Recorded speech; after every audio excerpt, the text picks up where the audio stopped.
Welcome to The Leading Edge, Conversations with Saskatoon's Leaders. Hi, my name is Dave Hagel and I'm your host.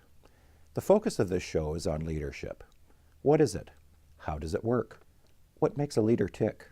What are some of the challenges that leaders face? What are some of the advantages of being a leader?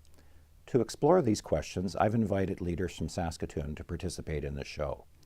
They come from a wide variety of backgrounds and professions. Some come from the private, public, and not-for-profit sectors. Others come from the entertainment industry and the sports world. Yet others come from no organization. They have demonstrated leadership in their personal lives.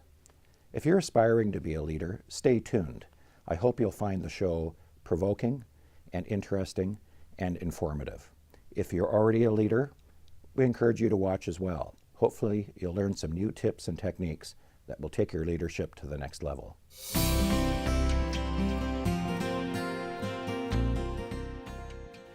My guest has been a leader in the area of violence prevention and response. For a number of years, she's been working as the Assistant Director and the Program Coordinator at the Saskatoon Sexual Assault Centre. She's very actively involved in community volunteerism and just recently was awarded the Women of Distinction Award.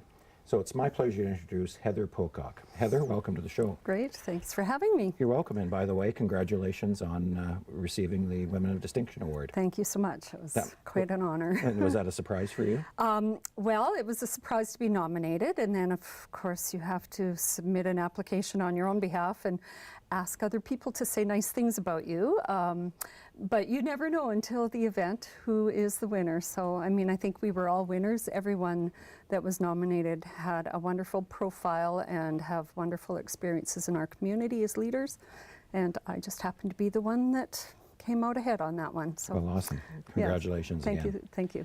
So let's talk a little bit about your career. How did you get into this whole field of violence prevention and response? Okay, well, if we go way back to the 1980s, I had just left my husband and I had my two small children, and I wanted to gain some experience and figure out what I wanted to do with my life. And I started to volunteer on the Sexual Assault Centre's 24-hour crisis line.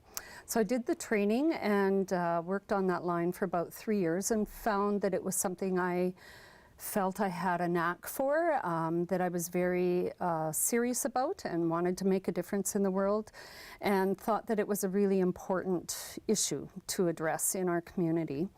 And from there it led to 12 years of work or so at Saskatoon Interval House. It's a shelter for women who've been abused by their partners, women and their children. And I always had a strong interest in supporting not just the women, but the children, and recognizing what an impact violence has on their lives, and tried to really make a difference and be a good support model for those families in general, but especially for the children.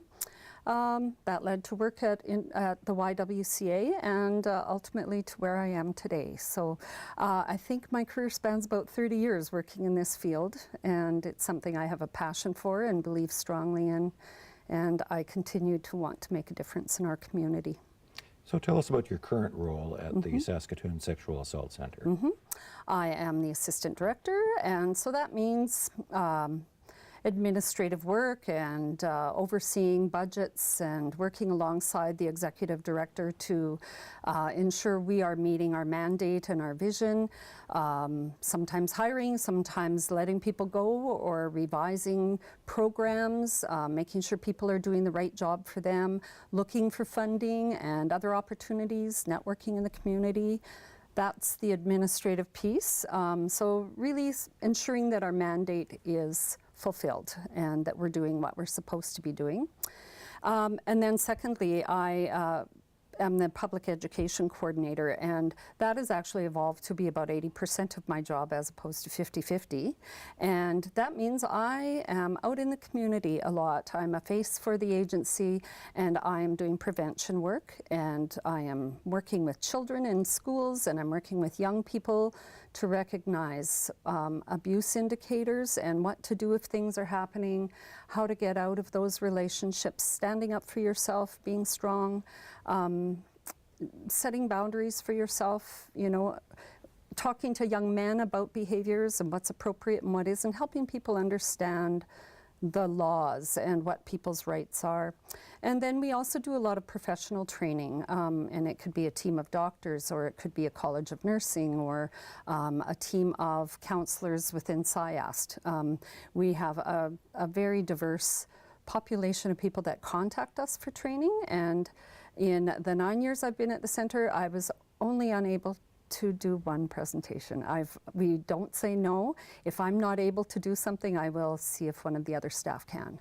So it's, you know, it's something our agency has a firm belief in making a difference. If we can't do some prevention work, we probably aren't ever going to change things. So it's as important as the actual response to abuse is. So have you seen a change in the response over the years from when you first started to now? Has there been a change in how people respond to, you know, these issues? You know, if I go back 30 years, I can tell you in those days we were primarily dealing with crisis situations, and we weren't doing sort of ongoing support, and we weren't doing support groups, and we weren't working with children or men. And that's something that has evolved over these years, and we now know that about 14% of our clients are male, and they're either adult males who were sexually abused as children, or they're children now. We're working a lot with families. We're doing a lot of work with young people that we weren't doing in the past. And about 30% of our population is adult people who were sexually abused as children, and that has certainly become a big focus of our work.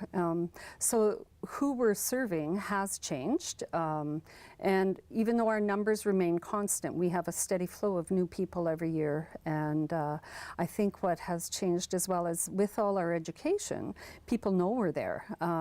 With our I'm the Boss program, we've developed a very strong relationship with schools and school counselors, and now those school counselors have started calling us into younger and younger grades to do dating violence and just awareness about inappropriate behaviors and that sort of thing.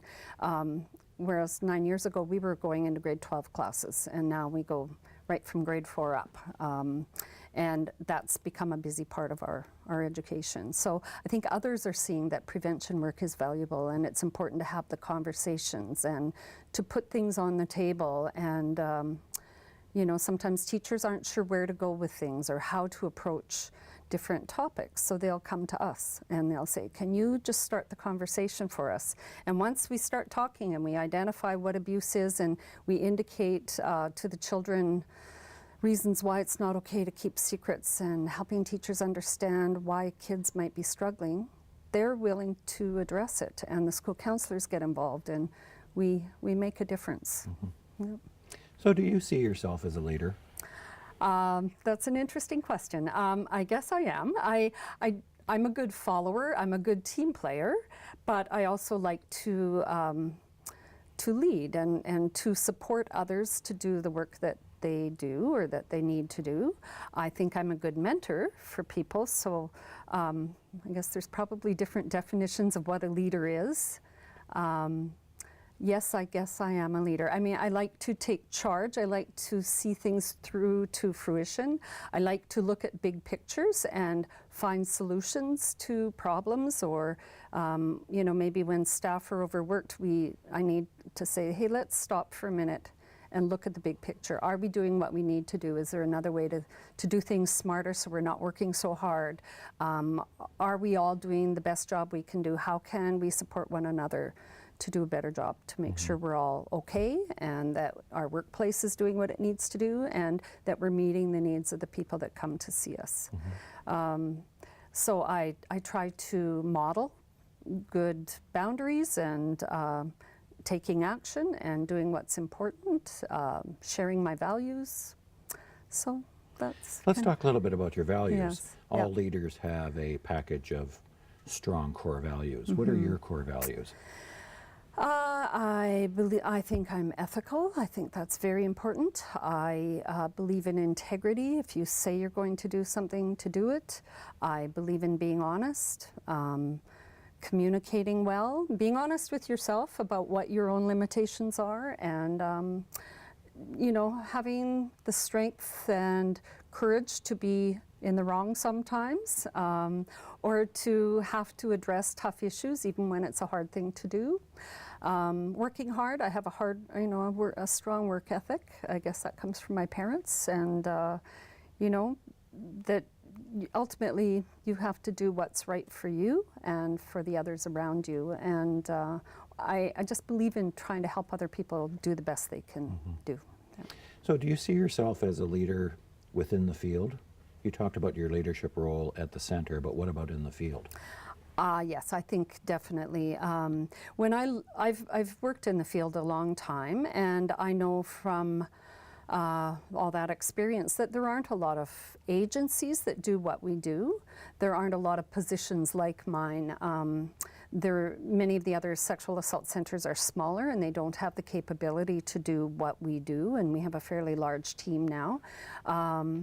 And I think our I'm the Boss of Me program is very unique. It's something that we've mastered here in Saskatoon, and it's not so much control, but we've had many people ask us if they could use our program, and there are so many issues involved in letting that go to other communities without ensuring the well-being of the children. It's not just doing a puppet show in school, it's educating the teachers and working with school counselors and your protection teams at the Ministry of Social Services and the police, and making sure you have a team there to protect the children and to support them if in fact a disclosure comes out.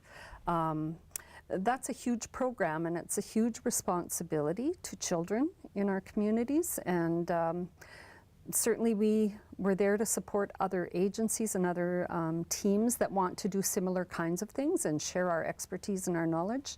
But yeah, there's not really very many other programs that do what we do, or what my job is. So yes, I think we are a leader, and others look to us. Yeah. So when did you first realize that you had leadership abilities? I guess when I left my marriage a long time ago and I became a single parent, and I had to stand up on my own 2 feet and figure out how to make it in the world, and just became very stubborn and strong and independent, and realized I had abilities and skills that I didn't know I had. And I think leading my children to have similar values and to stand up for what's right and to be strong and courageous, I think it began there. And I think some of it is also what my parents instilled in me is, you know, if your friends jumped off the bridge, would you? I still hear my mother's voice. You know, so stand up for what you believe in and go after it. That was a message I learned young in life. You're watching The Leading Edge, Conversations with Saskatoon's Leaders. My guest is Heather Pocock. We'll be back in one moment.